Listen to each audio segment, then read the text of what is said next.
आपण पाहताय महाराष्ट्र खबर न्यूज।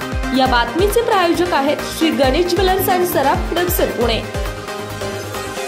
सोसायटीमध्ये पार्किंग वरून होणारे वाद आता काही सामान्य राहिलेले नाहीयेत। इमारतीमध्ये राहणाऱ्या प्रत्येकाकडे आता कार आणि बाईक असतातच। यामुळे इमारतीत गाड्या लावण्यासाठी जागा कमी पडू लागली आहे। यामुळे इमारतीच्या पार्किंग जागेत गाड्या लावण्यावरून मोठे वाद होतात। अनेक सोसायटींमध्ये असं चित्र असतं। असाच एक प्रकार समोर आला आहे, ज्यामध्ये पार्किंग वरून वाद झाल्याने समोरच्या व्यक्तीने पूर्ण गाडीच बॅटने फोडली आहे।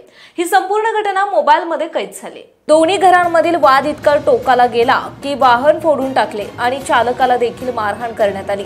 ही घटना नोएडा सेक्टर 72 मधील आहे, ज्यामध्ये एका व्यक्तीने हातामध्ये बॅट घेऊन लाल रंगाची गाडी फोडताना दिसत आहे।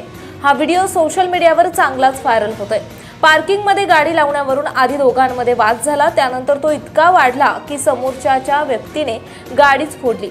संपूर्ण घटना पोलीस स्टेशन पर्यंत गेल्यानंतर पोलिसांनी सांगितले की सेक्टर 72 मध्ये राहणारे राजू चौहान यांचा नितीन यांच्यासोबत कार लावण्यावरून वाद झाला।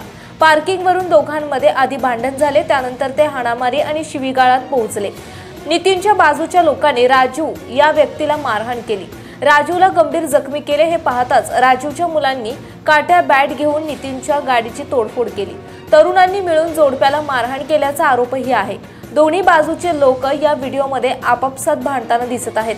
गाडीच्या सर्व खिडक्यांच्या काचा फोडल्या गेल्या। व्हिडिओमध्ये काही महिला देखील दिसत आहेत। प्रकरण खूपच चिघळलं। एका कारच्या पार्किंग वरून लोकांमध्ये जोरदार वाद झाला।